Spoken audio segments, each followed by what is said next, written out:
విజయవాడ నగర ప్రజలకు, విజయవాడ నుంచి చుట్టుపక్కల ప్రాంతాలకు వెళ్లే ప్రజలకు శుభవార్త.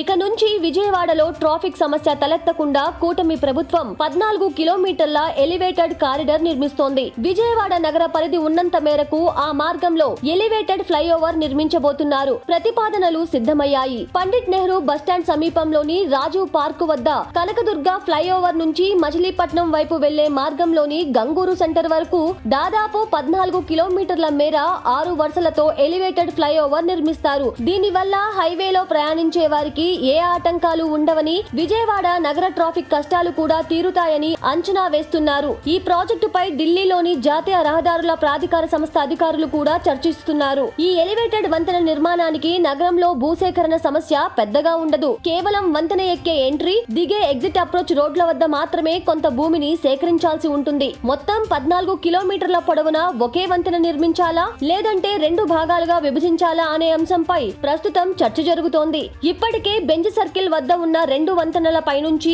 ఈ కొత్త ఫ్లైఓవర్ వెళ్లేలా డిజైన్ చేయాల్సి ఉండటమే దీనికి ప్రధాన కారణం. ప్రస్తుతానికి 2 ప్రతిపాదనలు పరిశీలనలో ఉన్నాయి. ఒకటి కనకదుర్గ వారధి నుంచి బెంజ్ సర్కిల్ వరకు 5 కిలోమీటర్లు, ఆపై బెంజ్ సర్కిల్ నుంచి గంగూరు వరకు 9 కిలోమీటర్లు, ఇలా 2 విడివిడి వంతెనలుగా నిర్మించడం, లేదంటే మొత్తం ఒకే వంతెనగా పూర్తి చేయడం. 2 వారాల్లో ఒక వంతెన, 2 వంతెనల అనే దానిపై స్పష్టత రానుంది. హైదరాబాద్ విజయవాడ బందరు విస్తరణ ప్రాజెక్టుల DPR లోనే ఈ ఎలివేటెడ్ ఫ్లైఓవర్ అంశాన్ని కూడా చేరుస్తున్నారు.